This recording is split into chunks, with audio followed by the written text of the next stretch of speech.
Shout, Sister, Shout. Before Chuck Berry, Elvis, or Little Richard, there was the godmother of rock and roll, Sister Rosetta Tharpe. By the 1940s, she was wailing on the electric guitar with her gospel-inspired tunes. She blended rhythm and blues with gospel and was an early example of using heavy distortion with electric guitar. In the early 1920s, when Rosetta was only 6 years old, she and her mother moved to the south side of Chicago and joined an evangelist troupe. They both performed and toured with the group, with her mother singing and playing mandolin. It was during these years Rosetta formed and followed her interest in jazz and blues, even though the Christian community had denounced the genres. There was an unspoken compromise. She stayed committed to playing church conventions, but slowly incorporated her style, which showcased her talent and started to build her a fan base.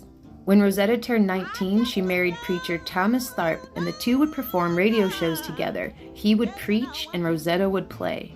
It's from this time she got her name, Sister Rosetta Tharpe. Even after divorcing Thomas and a few remarriages, she kept the name her whole life. 1938, Rosetta and her mother moved to New York City, where opportunity awaited her.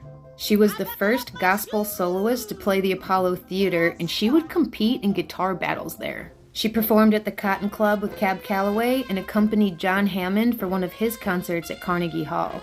That same year, Rosetta signed with the Lucky Millinder Orchestra, and that led to some records getting produced. She had early success with several songs like The Lonesome Road, 4 or 5 Times, and Shout, Sister, Shout. It wasn't an easy road for Sister Tharpe. Consider the times she was pushing her passion. She was a woman of color, playing gospel music in nightclubs, and guitar was considered masculine.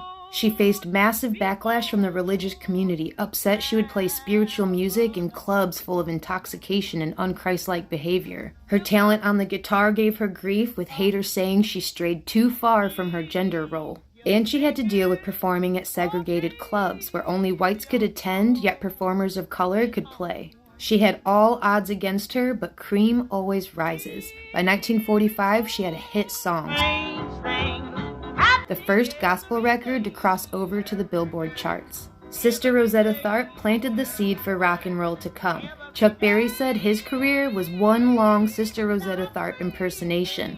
Elvis covered several of her songs, and Johnny Cash said she was his favorite singer. Little Richard sang to Rosetta before one of her performances in Macon, Georgia, when he was only 14. She invited him on stage with her, his first performance outside of the church, and paid him for his performance, leaving a lasting impression. And that's why Sister Rosetta Tharpe is the godmother of rock and roll. When you know, you know.